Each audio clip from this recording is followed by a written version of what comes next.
Senhoras e senhores, bom dia, boa tarde, boa noite! Sejam todos muito bem-vindos aqui a mais um episódio do nosso podcast Crescer Acelerado com esse ser que vos fala, que é Ed Moraes. É um prazer receber vocês de novo aqui. O assunto de hoje qual que é?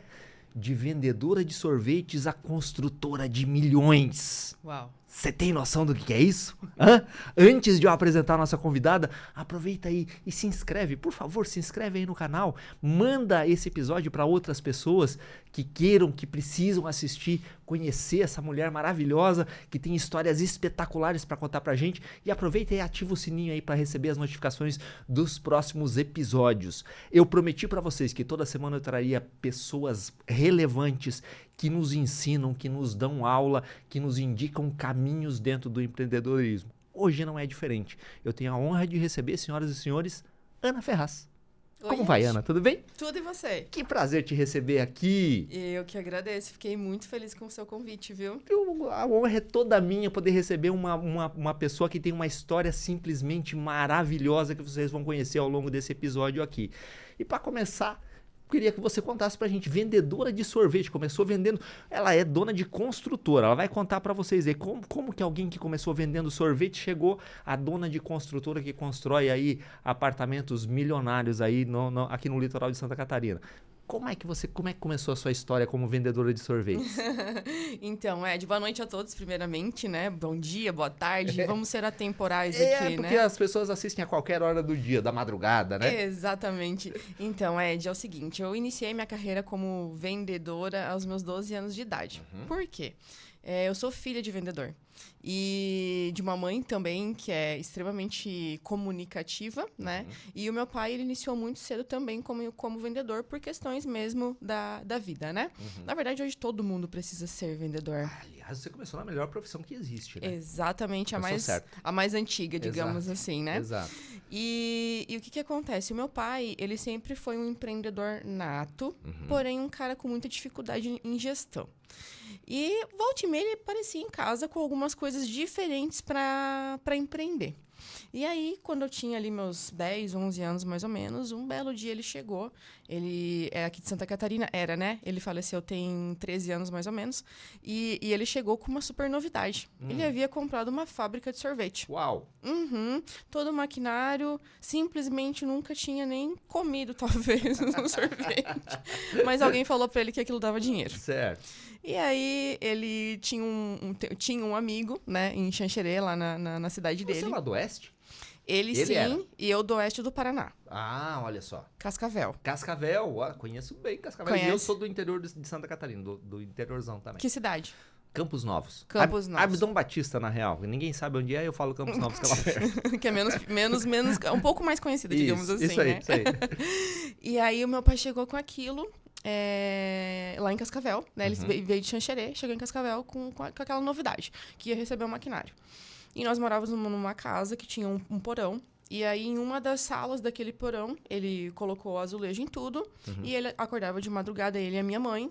E começava a fazer sorvete, porque não existia refrigeração. Certo. Não é que não existia, mas ele não tinha um investimento para fazer naquilo, então ele tinha que acordar mais cedo, né? Certo.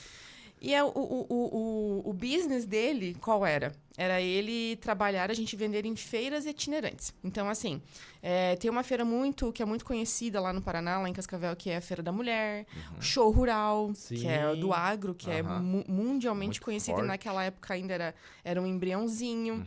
E aí nós íamos para essas feiras fazer venda de sorvete. Certo. Eu tenho até umas fotos muito interessantes, assim, com filas quilométricas.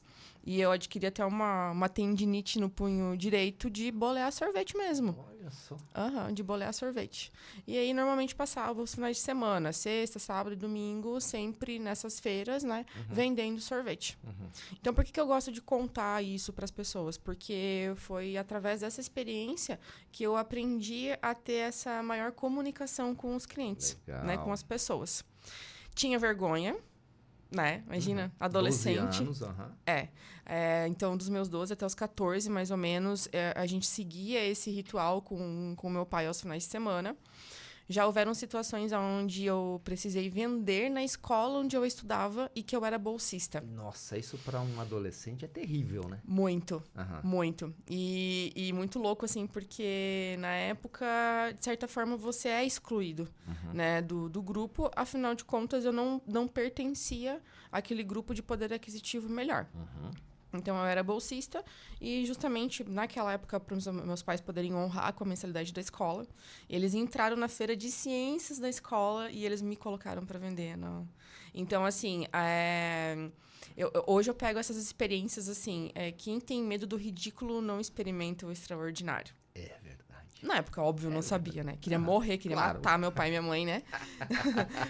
Mas hoje dá pra entender muitas coisas do porquê que eu venho galgando esse caminho aí ao longo desses tantos anos aí à frente. Você falou um negócio aí que me chamou a atenção, porque eu passei por umas experiências diferentes nesse sentido. Eu era extremamente tímido. Quem nasce tímido morre tímido. Continuo sendo, né?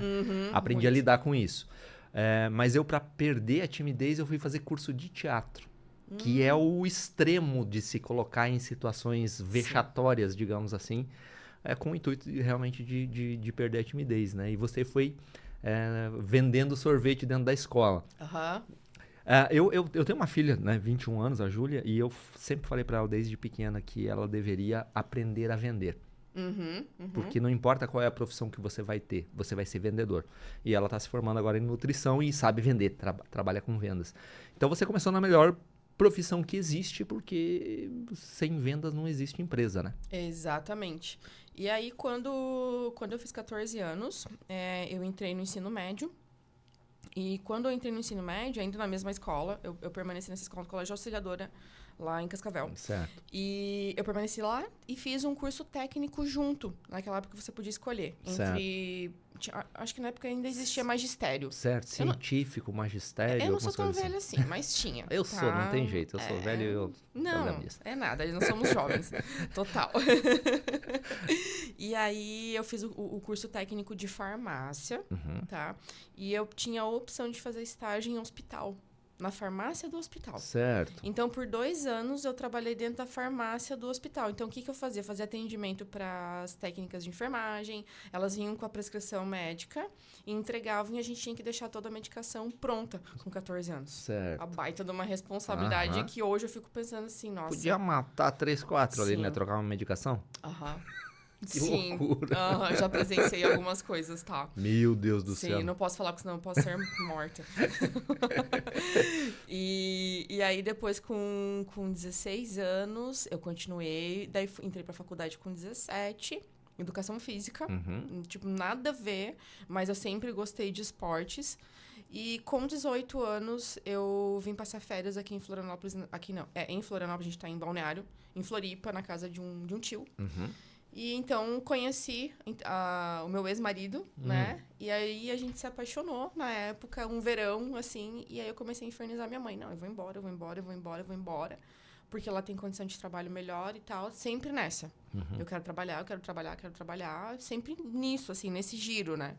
E aí eu vim pra Florianópolis e realmente daí comecei a trabalhar em shopping e por aí vai. Eu vou deixar você me perguntar. Não, beleza. Mas você continuou trabalhando em vendas, veio pra Floripa e continuou trabalhando nessa área de vendas. Sim. Aí eu fui trabalhar no shopping, no Beira-Mar Shopping na época. Certo. Em 2004. Isso, em 2004. 2003 ou 2004. Fui trabalhar no shopping, né, como vendedora. Acho que uns 7 ou 8 meses depois, o dono da loja ele me convidou para gerenciar a loja dele em Blumenau. Ah, certo. Então, com 19 anos, eu fui morar em Blumenau. Nunca tinha ido para Blumenau na vida. Mas eu fui como gerente? Como gerente de loja. Caraca! Como gerente de loja. Era um baita de um salário na época. Fui morar sozinha numa cidade que eu nunca tinha ido na minha vida. Super quente. Mas fui. Encarei o desafio. Eu fiquei 6 meses lá. E aí, quando foi janeiro de 2005, se eu não me engano... eu peguei uma bactéria e comecei a ficar doente, porque eu tava numa fase de querer aproveitar a vida, né? Certo. Ganhava bem e tudo mais, então a minha imunidade não tava muito legal. E aí foi quando porque na época eu não estava mais junto com meu ex-marido. Certo. E aí a gente voltou. Aí voltou, e daí já foi morar junto, daí já fui com ele pra Floripa. E abril de 2005, eu fiquei grávida da Natália, a minha primeira filha. Certo. Mas deixa eu voltar aqui atrás aqui. Você virou gerente com 19 anos de idade. Isso. Qual o tamanho da importância na tua formação profissional esse período que você foi gerente tão jovem? Porque liderar é um negócio complexo. Exatamente. Eu acredito que o que já se via em mim, né, talvez coisa que eu não enxergava, era justamente esse tino de liderança. Certo. Né? E quando eu cheguei para liderar uma equipe que já existia, de pessoas que eram mais velhas do que eu, foi muito desafiador. Muito desafiador, porque a todo tempo eles queriam tentar me burlar de alguma forma. Mas eu continuei fazendo o meu trabalho. Muita coisa errada, obviamente, porque eu fiquei sozinha mesmo lá. Eu não tinha o dono da loja, eu não tinha nenhum outro gestor próximo, era eu e aquele grupo de vendedores. Então, eu ficava o tempo todo tentando me desenvolver dentro com as ferramentas que eu tinha. E não tinha internet. Não tinha internet, não tinha cursos, coisas que a empresa proporcionou nada pra você nesse sentido. Não. Foi a facão mesmo. Foi. E aí, na época, o dono dessa loja, ele tinha outra loja em Floripa, né? E eu me conectava muito com ela, com a gerente dessa loja. Certo. E aí, pegava as dicas com o que ela estava fazendo. E aí, replicava muito das coisas que ela fazia e conversava com os outros lojistas do shopping e tudo mais. E ali, eu ia desenvolvendo o meu trabalho. Mas extremamente importante, tanto do sorvete, o hospital, nem se fala, porque foi sempre na pressão. Foi sempre na pressão. E quando você aprende a lidar com pressão desde cedo, tudo fica fácil, entre aspas, né? Depois, né? Exatamente. Você vai... Quando você aprende a passar pelas situações, porque o que é de ruim sempre vai vir, mas tudo vai depender da forma que você lida com aquilo, né? Então, conforme eu fui me desenvolvendo, fui entendendo, aí também você vai subindo de nível. A pressão aumenta. Né? Tem os bônus e tem todos os ônus também, né? Do que a pressão vai trazendo para você. Certo. Qual foi, olhando assim para essa fase aí, o preço que você pagou foi alto? Nossa. E você imagina uma menina do interior sair de casa com 18 anos. Eu lembro até hoje de eu sair com... Eu acho que essa noite eu sonhei com esse urso, tá? Agora eu tô lembrando disso. Um ursinho carinhoso. Lembra do ursinho carinhoso? Lembro. Que tinha umas estrelinhas, uns negocinhos e tal. E aí eu lembro de eu vir com o ursinho carinhoso, chorando de Cascavel até Curitiba. Aí depois cheguei em Floripa e aí as coisas foram amenizando. Aí fui morar na casa desse tio, as minhas primas eram bem complicadas comigo. Não aceitavam, assim, foi bem difícil. E aí, 4 meses depois, eu já fui morar sozinha. Morrendo de medo. Morria de medo. Na Praia dos Ingleses, não tinha nada do que tem hoje. Então, às vezes, eu tinha que passar por lugares escuros. Hoje, quando eu penso, eu falo assim, meu Deus. Você deixaria suas filhas fazer isso hoje? Não. Numa situação parecida? Não. A minha filha mais velha, ela está em Alphaville. Certo. Ela está há 15 dias sem a minha presença. Certo. Então, eu permiti que ela ficasse numa situação de desconforto para ela entender como é que funciona, né? Para dar valor ao dinheiro, entender como é que é a vida real, né? Mas com todo cuidado. Claro, hoje você tem WhatsApp, tem localizador, 1 zilhão de coisas que na época não tinha. Não tinha comunicação nenhuma, né? Não, era o celular. Aqui, cara, olha que loucura. Olha que loucura, né? Insano, né? A gente é dessa época. Eu sou um pouquinho pior, né? Porque eu sou do meio da roça, do mato. E quando eu fui morar sozinho, com 15 anos para 16 anos, morar na cidade sozinho, não tinha comunicação. Eu falava com meus pais no final do ano, quando eu ia para casa deles. Uau. Eles não sabiam se eu estava morto, vivo. Eu não sabia se eles estavam mortos ou vivos e tal. É um negócio insano pensar isso hoje, né? É um negócio maluco pensar isso hoje, que a gente tem uma facilidade absurda de comunicação, né, de todos os meios e tal. Mas, enfim, eu também não faria isso com a minha filha hoje. Apesar de eu botar uma pressão nela de vez em quando, ela me assiste, sabe que eu boto uma pressão nela. Porque a gente é forjado, na verdade, né? Bons profissionais são forjados nas dificuldades. Diz o ditado lá que mar calmo não faz bons marinheiros, né? Então, é nessas dificuldades que a gente vai se moldando. Aí, beleza, você voltou para Floripa e aí? O que aconteceu na sequência aí? E aí aconteceu que nós fomos morar juntos, né? Juntamos as escovas. Em seguida, eu fiquei grávida da Natália e com 21 anos eu tive ela. Certo. E super jovem. Super jovem. Mas foi a melhor coisa que eu fiz, porque hoje ela tá grande, super desenvolvida, enfim. E quando a Natália tinha 1 ano e meio, mais ou menos, eu fui trabalhar numa loja de móveis de alto padrão. Certo. Então, de uma marca muito famosa de São Paulo. E eles estavam levando a marca para Florianópolis. E era um casal, né? Donos dessa, o Jean e a Ana Luísa, até hoje nós somos amigos. Eles eram donos dessa loja. Eu passei por um processo seletivo e fui trabalhar com eles. Então, eu tinha uma postura completamente diferente, né? Eu era um moleque. Né? A forma de vestir, a forma de comer, se sentar à mesa e tudo mais. E eles me ensinaram muitas coisas nesse processo, porque eu atendia pessoas de alto poder aquisitivo. Certo. E aí, Ed, o que acontece? Eles tinham existia uma linha de imóveis para área externa. E eu fazia prospecção de construtoras de Balneário, Floripa, Itajaí, Itapema, para vender móveis de áreas comuns. Certo. Aí, na época, eu conheci a Tati Rosa da Embraed, conheci o Toninho Ramos, que faleceu no ano passado, da CCR lá de Floripa. Fui conhecendo pessoas de construtoras e gostava muito de conversar com eles. Certo. Na época, até o Eike Batista tava bem, né? E aí, eu conheci a esposa de um dos assessores dele, a Ana. Nunca vou esquecer dela. Nunca vou esquecer dela. E ela tinha uma casa na Grécia. E ela também tinha um apartamento em Floripa e em vários outros lugares. Ela era multimilionária. E aí, sempre quando ela viajava para a Grécia, eu pegava alguma revista e eu ia estudar sobre a Grécia. Certo. A gente não tinha o hábito ainda de olhar as coisas no Google. Eu não lembro porquê, mas não era assim ainda. E aí, quando ela voltava, eu sempre tinha um repertório para conversar com ela. Sempre tinha um repertório. E era uma coisa que era minha, assim, mas ao mesmo tempo que eu pensava o seguinte: eu não vou vender para ela. Se eu não souber falar o que ela tá falando, eu tenho que, no mínimo, entender. E nem sonhava que um dia eu podia ir pra Grécia. Cara, mas o que você tá falando aí é uma das coisas que hoje a gente vai treinar pessoas da área comercial, que é uma questão básica de você entender profundamente o teu cliente, de você entender profundamente quem é aquela pessoa com quem você vai se relacionar e você poder oferecer alguma coisa para ela nesse sentido. Você fazia isso de forma completamente intuitiva? Intuitiva. Olha que louco. Essa semana até eu abri uma caixinha no meu Instagram e um amigo meu de Floripa, o Felipe, ele me a pergunta que ele fez é a seguinte: qual é o principal erro do corretor com o cliente? Pular a primeira etapa. E qual que é a primeira etapa de conexão? Porque uma venda high ticket, ou até mesmo uma outra venda simples, você não vende. Não existe venda. A última coisa que você vai fazer é ofertar o produto. Então, quando você entende que você precisa primeiro entrar na vida do teu cliente, saber o que é importante para ele. Né? Nesse caso da Ana Paula, o que era importante para ela? Poxa, ela veio de uma família grega. O apartamento que a decoradora estava fazendo para ela era todo inspirado em Santorini. Então, era todo branco e azul. Como é que eu não ia saber sobre Santorini? Claro. Né? E assim também funciona hoje. Né? Continua sendo dessa forma. Sim. Então, já fica a dica aí para os corretores. Até gravei um conteúdo ontem sobre isso. Né?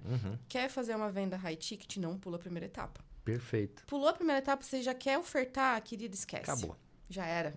Já era. Porque ninguém quer que empurre as coisas para você, né? Exatamente. Tem que ter conexão, tem que ter... Tá, beleza. Aí você começou a vender esses móveis, então, para as construtoras, começou a conhecer a Grécia por catálogo. E aí? E aí, qual foi a continuidade disso? E aí eu fiquei por 3 ou 4 anos, mais ou menos, nessa empresa, com a Ana e com o Jean. E o meu ex-marido, ele é manezinho. Certo. Né? E o pai dele tinha algumas propriedades, família bastante simples, né? Pescador aposentado, só que quando ele vinha do barco, ele comprava terra. Comprava terra. E quando ele comprava terra, ele comprava já com escritura pública. Certo. Porque é muito comum, né, aqui na região do litoral, ter a posse, né, dos imóveis. E ele comprava, e aí nisso, conforme conversando com os construtores, era em 2008, nós estávamos passando pela crise econômica dos Estados Unidos, que quando começou a dar aquele problema com as hipotecas, né, do pessoal que teve a bolha. Tal. Exato. E a gente estava surfando uma onda muito boa aqui no Brasil.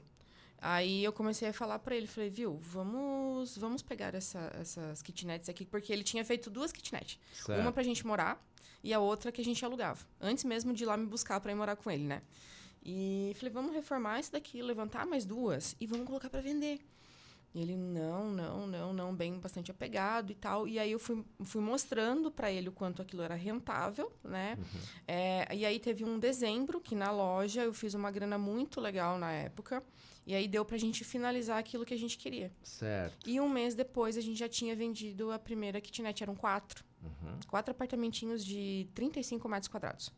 Aí a gente reformou e vendeu. E dali, então, a gente começou, né? Vendeu um, vendeu o outro, e aí foi. Daí fez 2 sobrados. Aí depois eles tinham uma área muito grande lá na Praia dos Ingleses, que era até um sítio, assim, de 50 e poucos mil metros. E aí, nessas conexões da loja, eu conheci uma pessoa que trabalhava com loteamento. E aí ele se interessou em lotear aquela área. Certo. Aí, então, eu fiz a intermediação do negócio. Eu tinha 24 anos. 24, 25 anos, mais ou menos. Eu fiz essa intermediação, mas não como corretora, nem nada. Até nem ganhei comissão, né? Fiz porque era uma oportunidade para mim e para a família também, né? Hoje eu vejo dessa forma, né? E aí, dali, entrou um terreno, entrou outro, daí eu comprava. E assim foi. E assim a gente foi fazendo. E aí o teu tino comercial é que gritava nessa altura do campeonato aí, de querer fazer as coisas girarem por causa dos relacionamentos que você tinha. Exato. E vender, comprar e tal. Então Exatamente. isso já estava bem latente em você. Sim, fui aprendendo com os erros, os acertos. Assim é todo empreendedor, né? Sim. Erre sempre, mas nunca nas mesmas coisas. Exato. Você sabia que o judeu, ele, quando um adolescente, ele vai passar para a fase da adolescência, se ele comete um erro, existem algumas famílias que inclusive dão uma festa. Eles presenteiam. Por quê? Porque o errar, ele é muito bom. O primeiro erro, né? Sim. Então, por isso que existe isso. Erre sempre, mas nunca nas mesmas coisas. É uma questão cultural muito louca, né? Os Estados Unidos tem uma questão assim de que se você começa o teu primeiro negócio e você, por um acaso, quebra, você não fica marcado por aquilo. As pessoas olham aquilo com bons olhos, né? Porque você está num processo de evolução e o próximo negócio que você vai abrir, você não vai cometer os mesmos erros. Aqui no Brasil tem um estigma, né? Se a pessoa quebra, fica um negócio meio complicado, né? Fica a reputação manchada. Fica a reputação manchada, o que é ridículo, né? Porque se nós somos forjados nas dificuldades, nos negócios, sempre as pessoas passarão por dificuldades nesse sentido, né? Exatamente, Ed. E assim, ó, uma das coisas que eu mais tenho pensado, assim, e conversado até com a minha audiência, que é o quê? O mais difícil... Tá de boa o áudio? Tudo certo? Tá. O mais difícil é você ter a mentalidade do milhão. O que aconteceu? Quando a gente foi desenvolvendo esses empreendimentos, a gente começou a ganhar dinheiro de forma muito rápida. E aí nós fizemos o nosso patrimônio. Né? De forma rápida, a gente foi inteligente também. Não gastou com muita coisa, né? Usufruiu muito daquilo, desfrutou, mas também fez patrimônio. Em 2016, 2015, 2016, uma marca de confeitaria lá em Florianópolis, eles estavam assim estouradaço e nós conhecíamos o dono da marca. Era um rapaz muito jovem. Na época, congregava na mesma igreja que a gente frequentava na época e tudo mais. A gente estava numa época bem, bem religiosa, assim, sabe? Enfim, foi muito importante, mas hoje eu já não ajo mais dessa forma. E tá tudo bem para quem faz, tudo certo. E aí, nós pensando o seguinte, poxa, eles estão prometendo nessa franquia uma rentabilidade de 10%. Isso é muito bom. Dá pra gente pensar em algo nesse sentido pra gente já começar a desacelerar para com 40 anos a gente poder viver de renda passiva. Certo. Essa era a ideia que nós tínhamos. Aí fomos tentar ir pra prática. E depois do primeiro 1 milhão, lá se foi o primeiro 1 milhão. Perdemos, quebramos. Olha que loucura. Porque a gente investiu num negócio que nós não conhecíamos, né? Eu posso até te falar que a ganância, ela tem o poder de te levar pro buraco. A gente sempre tem que tomar muito cuidado para não confundir, né? A ganância com... Ambição. Com a ambição, exato. Ambição é coisa boa. É você querer evoluir, crescer, desenvolver, ter mais pelos meios... Legais. Que era exatamente o que aquilo apresentava. Mas aí depois, com o passar do tempo, quando a gente foi entendendo que muitos documentos haviam sido forjados para vender as franquias. E várias pessoas, na época, eu acho que chegaram a até 10 franquias e eram investimentos gigantescos, assim, que a gente fazia.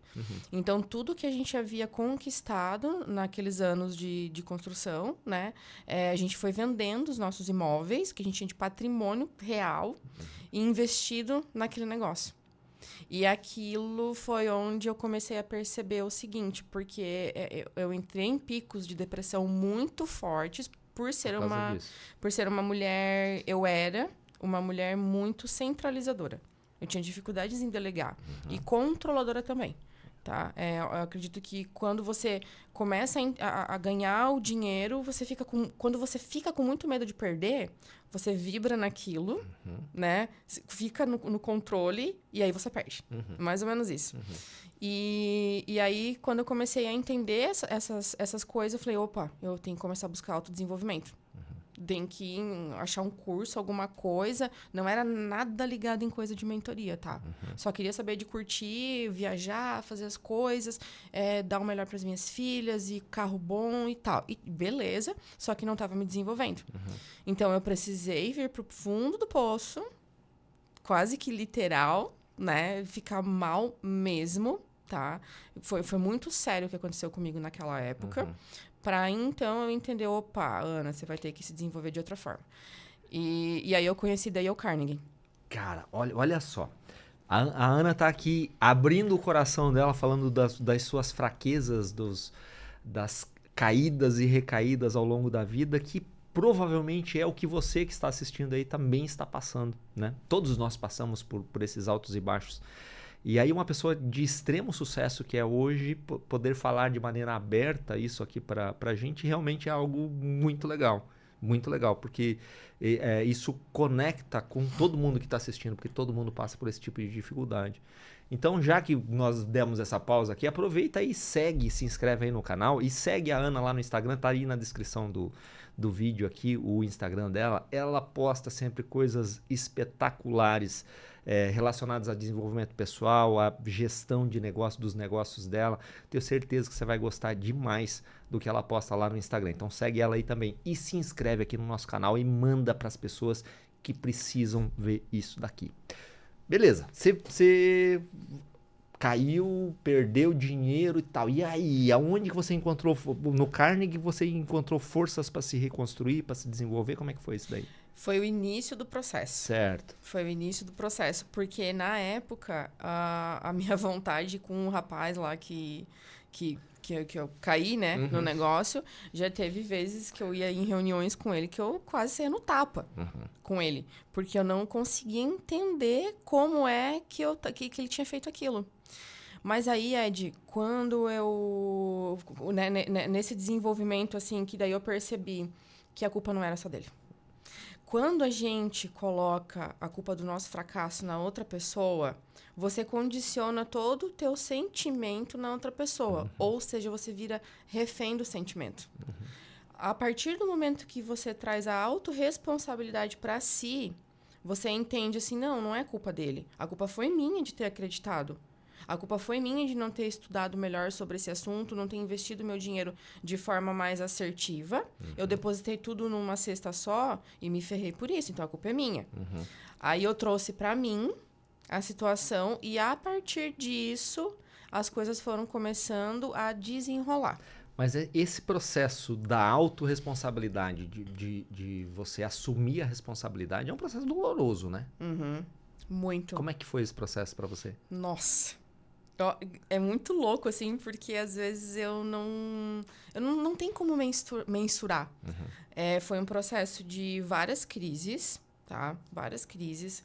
Crise de pânico, às vezes, assim, de não conseguir sair dirigir, porque eu criei um trauma que eu poderia ficar pobre de novo, mas eu não tinha ficado pobre. Certo. Não era isso, mas eu tinha perdido todo aquele patrimônio que eu tinha, né? Ia conquistar novamente. Só que até tu entender isso, para uma pessoa que veio lá de baixo, muito nova também, né? Eu não tinha um mentor. Não tinha maturidade para entender aquilo, né? Não. E, não E tinha eu alguém não tinha uma pessoa, assim, que tivesse tido os mesmos, pelo menos dentro do mesmo ambiente que eu estava, que tinha tido os mesmos resultados que os meus. Por isso, a importância da gente tomar cuidado com os nossos ambientes. Muito cuidado. Para mim, na época, era muito bom, por uma questão de ego. Certo. Porque quando eu sentava numa mesa, eu era a maior da mesa. Certo. E agora eu procuro sentar nas mesas onde eu sou a menor. Porque eu quero caminhar com aqueles caras que são tubarão. Porque aí você vai se desenvolver. Exatamente. E esse processo, ele é muito doloroso. Porque mexe com o teu ego, mexe com... Nossa, com muita coisa. Muita coisa. Ainda é. É uma briga diária sempre, né? Sim, tu nunca vai parar de se desenvolver. Às vezes, eu sou mentorada hoje do Pablo Marçal, né? Uau! Eu estou mentorada dele.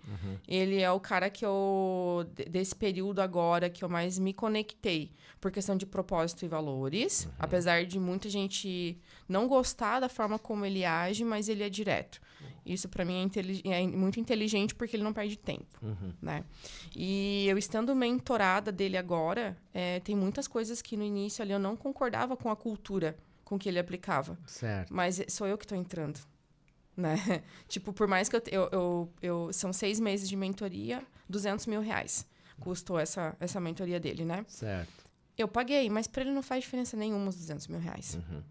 Entendeu? Então, eu não posso lá, mesmo sendo cliente, eu não tenho como ditar a regra. Eu tenho que sentar naquela mesa dos maiores e, ficar quietinha, porque eu sou a menor da mesa. Certo. Você entendeu a loucura? E é muito louco isso, né? Mas agora, tenho certeza que tem um monte de gente que segue o Pablo Marçal e que assiste a gente aqui. Como é que é conviver com ele?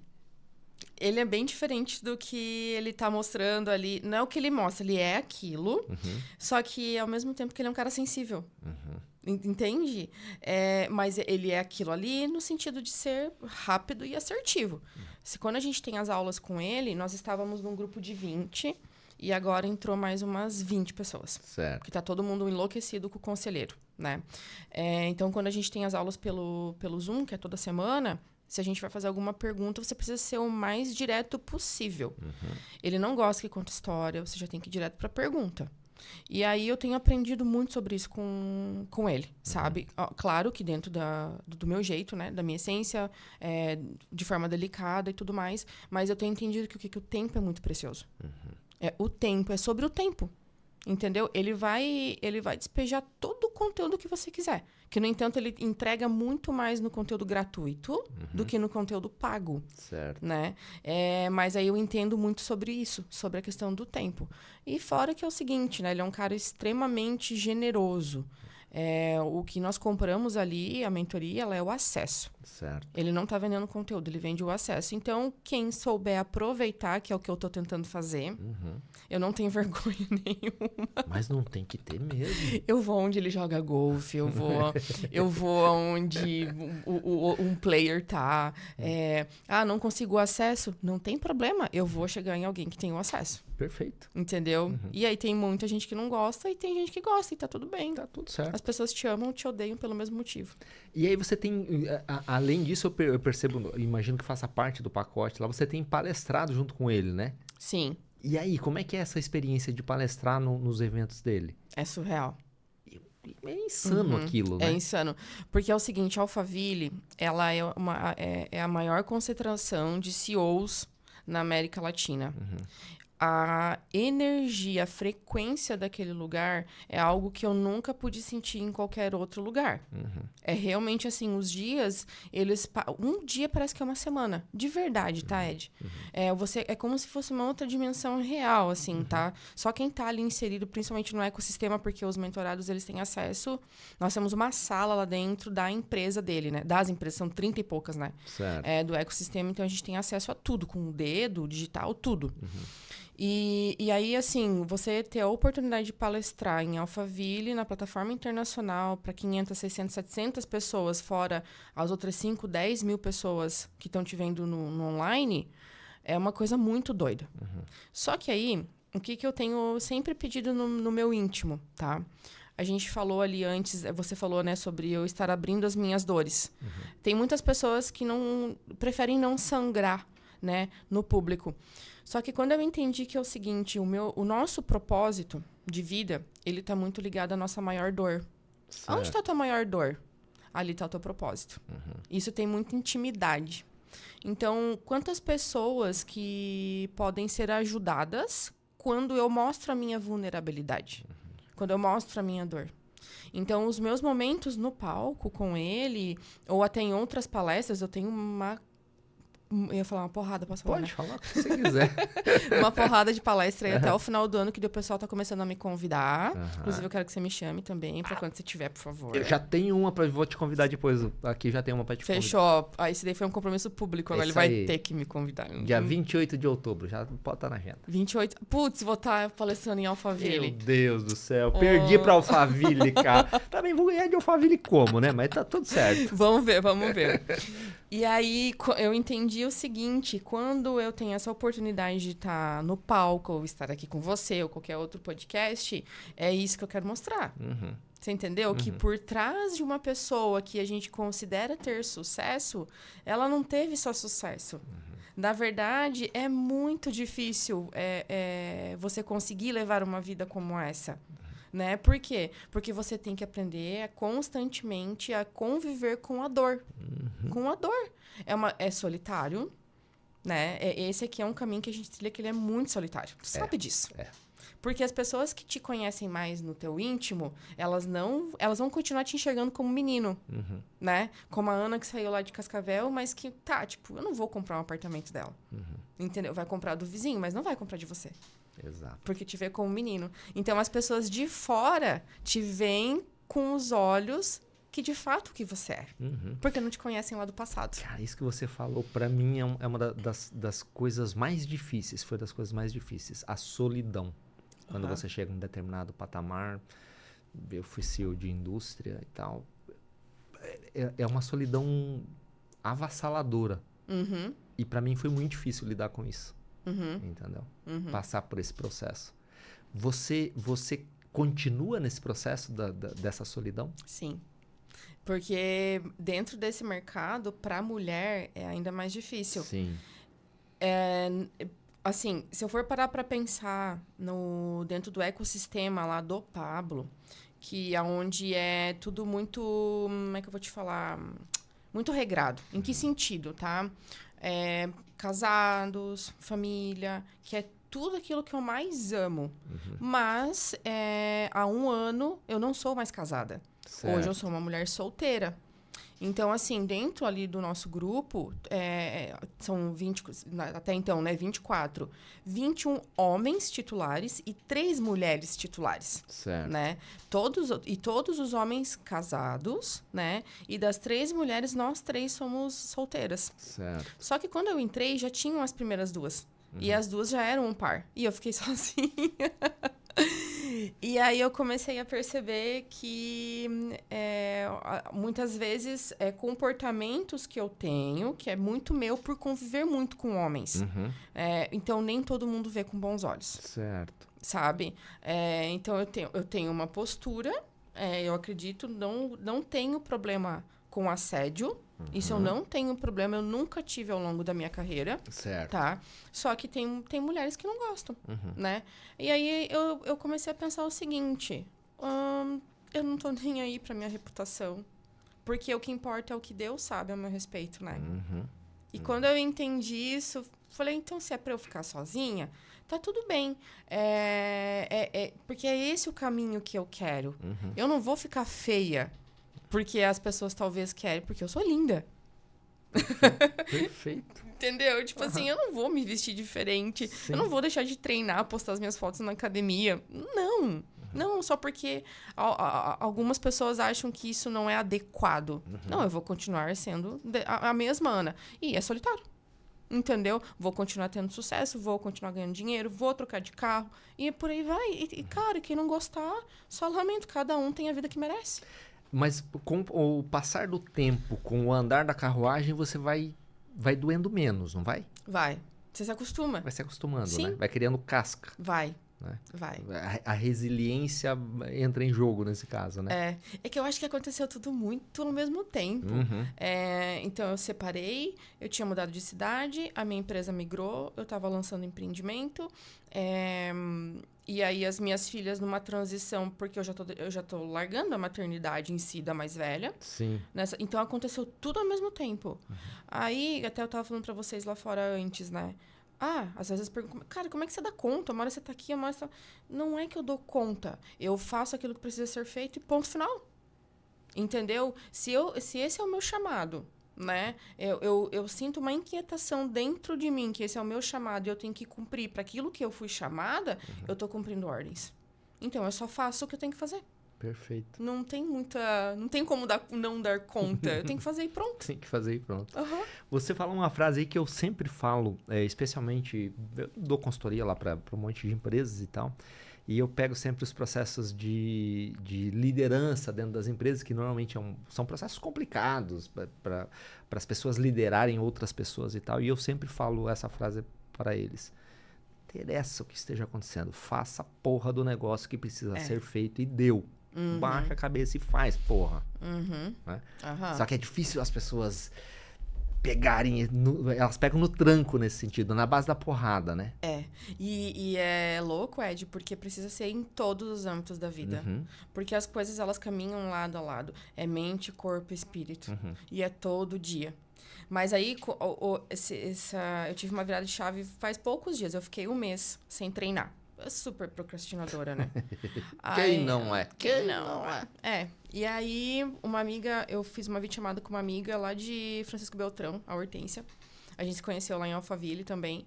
E aí ela falou, eu olhei pra ela e falei assim, cara, você tá muito diferente, você tá tão bonita. Ela assim, Ana, tô correndo 8 km todos os dias. Eu falei assim, Hortência, eu não consigo correr.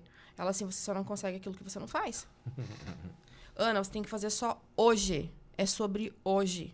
O amanhã, não te preocupa com o amanhã. Faz hoje. Aí ontem eram 10 horas da noite. Eu tinha terminado uma live de 2 horas com o Dr. Rafa. Olhei pra minha mãe e falei assim, mãe, eu não vou conseguir não correr. Desci, corri. Corri, tomei o banho gelado, fiz a sauna. E aí você vai entendendo o quê? Que a tua mente ela tem que comandar o teu corpo. E quando a gente deixa o nosso corpo comandar a nossa mente... Acabou. Fudeu. Isso é real. Isso é real. E eu vinha de uma fase no ano passado, quando aconteceu toda a tormenta na minha vida, do que deixar o meu corpo tomar conta da minha mente. Aí, certo. Aí é louco, né? Porque quando você entende esse jogo, de que se você faz o que precisa ser feito, não importa o quê.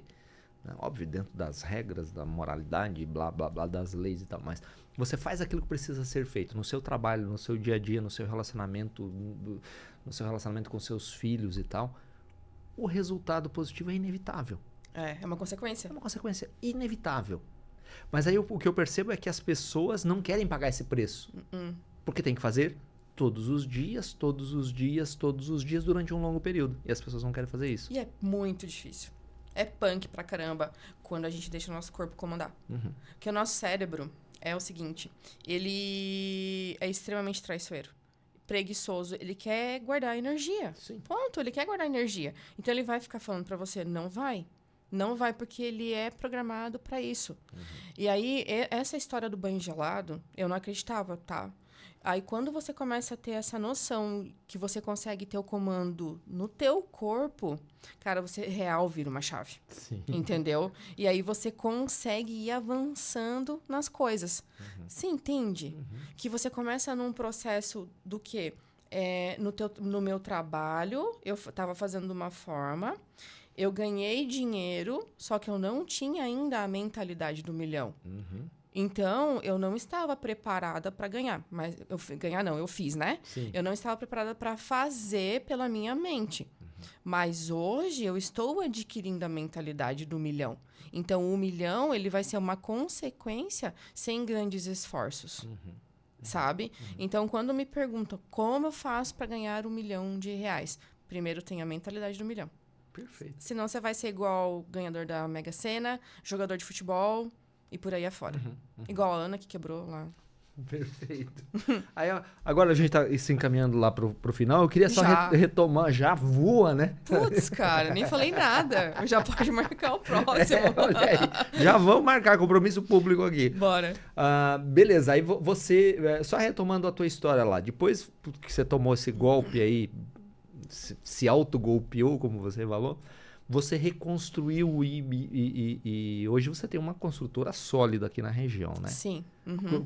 Como que foi essa etapa depois dessa queda aí para você construir e chegar onde você chegou com a tua construtora? Aí tinha que retomar, né? O bom, quando você faz um bom trabalho e você é bem quisto em algum lugar, as portas se abrem de forma que muitas vezes você consegue fazer muita coisa sem dinheiro. Na verdade, o game dos milionários, dos bilionários, é o money other people. Trabalhe com o dinheiro dos outros. Isso é uma chave. Quem pensa que milionário e bilionário vai lá e compra uma casa à vista, um carro à vista, é banco. É banco. E aí, o que começou a acontecer? Eu comecei a entender o game das permutas, e aí vender na planta e você consegue trabalhar na recorrência. E aí, ali, a gente foi começando a se reerguer de novo. E aí, o meu antigo sócio, meu ex-marido, ele queria muito vir para Itapema, muito, e eu não acreditava no mercado. Falei, nossa, isso aí é balela. E aí, o que eu fiz, Ed? Eu abri uma imobiliária. Certo. Eu abri uma imobiliária em Jurerê, para eu ver se era verdade. Olha a controladora, né? Para eu saber se era verdade, que era assim em Itapema, até eu me convencer. E eu levei 2 anos para se convencer disso, até tomar a decisão de começar a fazer os primeiros negócios em Itapema. Certo. Lancei 2 empreendimentos, em 1 ano vendeu tudo. Antes da primeira furação, já estava 100% vendido. Uau. E agora, hoje, na verdade, a gente startou, mas nós estamos hoje com o Rotterdam para lançar e o Toronto Palace. Um com 90 unidades e o outro com 135 unidades. Caraca! Quantas lajes? O do Rotterdam são 25 lajes e o do Toronto também 25 lajes.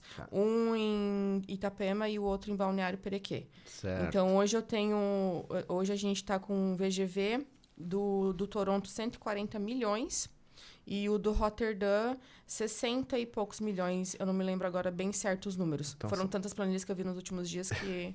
Estamos falando de 200 milhões de reais de VGV. VGV, para quem não sabe, é valor geral de venda, né? Exatamente. No mercado imobiliário. Sim. 200 milhões de reais girando aí. E quais são os planos para os próximos anos aí da tua construtora? 2 lançamentos por ano. Uau! 2 lançamentos por ano. Nesse estilo aí, desses que Sim, você tá falando aqui. Sim, A gente tem uma projeção para os próximos 5 anos de ter um VGV de 1,2 bilhões. Uau, senhoras e senhores! De VGV. Sim. E esses dias eu fui assinar o contrato de 140 milhões e não senti nada. Você entendeu? Você entendeu qual que é a cabeça do milhão? Sim. Tipo assim, eu não estou sendo presunçosa, mas só para que as pessoas entendam que a partir do momento que você senta nessas mesas, isso é um número. Isso é um número. Por quê? Porque qual que é o meu propósito da empresa? Hoje, 90% da minha venda são para brasileiros que moram no exterior. Certo. Nós desenvolvemos uma inteligência que navega nesse oceano super azul e traz esse cliente para cá. O brasileiro que foi morar no exterior, ele tem o sonho americano, o sonho europeu de quê? Um dia voltar. Sim. Todos querem voltar. Então, eles vão para lá para trabalhar de pedreiro, de faxineira, trabalhos braçais. Recebe-se lá no 5 contra 1 daqui, só que eles não sabem investir. Por quê? O brasileiro tem uma crença limitante de que o investidor é o cara de gravata. Então, que é o cara mau. Exatamente. Então, o propósito das minhas empresas é o quê? Desbloquear bloqueados a serem milionários. Porque o cara vai fazer um investimento comigo hoje de 500, 600, 700 mil reais e quando ele retornar ao Brasil, ele já vai ser um milionário em patrimônio. Perfeito. Então, a gente pega essa pessoa pela mão e leva ela. Então, assim, Ed, o meu lucro vai ser uma consequência do cumprimento do meu propósito. Perfeito. Não é sobre dinheiro. Perfeito. Entendeu? Perfeito. O dinheiro é só uma consequência. Agora, você me falou um negócio que é espetacular, né? De encontrar esse mercado específico, um nicho muito muito claro, né? Como que veio a ideia de chegar nesse cliente? Olha que louco. Quando você aprende a gerar valor na vida das pessoas, cara, você consegue muitas coisas. Olha só. Em 2019, eu tava sempre uma dificuldade com agência de marketing. Eu acho que a maior dor do corretor de imóveis é lead qualificado. Certo. Maior dor. E aí, até então, eu conheci 3 rapazes através de um colega de Itapema. E esses rapazes, eles trabalhavam com infoproduto. Já faziam lançamento, os caras já andavam com o Pablo desde 2017. Certo. Eu andava aqui no tete-a-tete com o cara. E os meninos do interior do Paraná nunca, não alcançaram grandes feitos do milhão, digamos assim. E a gente se conectei com eles para contratá-los, para gerar lead para minha imobiliária de Jurerê. Certo. Em paralelo, eu tinha ainda a construtora lá em Floripa. Não tinha vindo para Itapema ainda. Aí, quando a gente foi se desenvolvendo e tudo mais, eles fizeram o lançamento do meu primeiro empreendimento em Itapema. Um lançamento 100% online, tá? A gente não imprimiu nenhum cartão de visitas, nada. Caramba. E aí, eles que desenvolveram essa inteligência dentro do marketing do tráfego pago. E a partir de muito teste, de muito erro e acerto, investimento com tráfego pago, eles desenvolveram e aí a gente começou a captar esse investidor de fora. Entendeu? Então, hoje os meus empreendimentos, cada um vai levar o nome de um país ou cidade de onde nós temos clientes. Por isso Roterdã, por isso Toronto. Sim, que legal. É o primeiro que compra que leva o nome, não? Não tem uma ordem. Não tem uma ordem. Não tem uma ordem. A gente dá uma orada, assim, pede pra Deus mandar uma inspiração. Aí o Toronto veio final de semana passado por causa das linhas da cidade e tal. Os arquitetos ficam muito loucos, né? Quando a gente passa os briefings pra eles assim, nossa, eu vou pirar pra fazer esse projeto, vai ficar muito massa. Que legal. E você continua construindo em Floripa ou agora só Itapema? Só Itapema.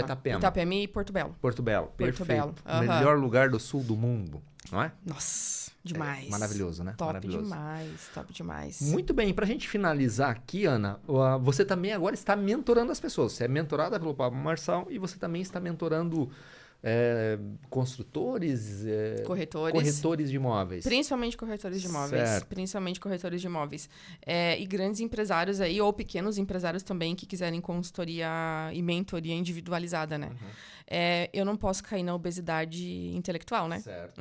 Eu tenho que transbordar na vida das pessoas. Perfeito. Mas para a gente transborda de forma gratuita, mas a gente também tem que monetizar o nosso propósito. Claro. Não tem como. Claro. E aí, agora que eu tô com uma equipe mais engajada, então sim, a gente tá com algumas mentorias e eu quero estourar no digital.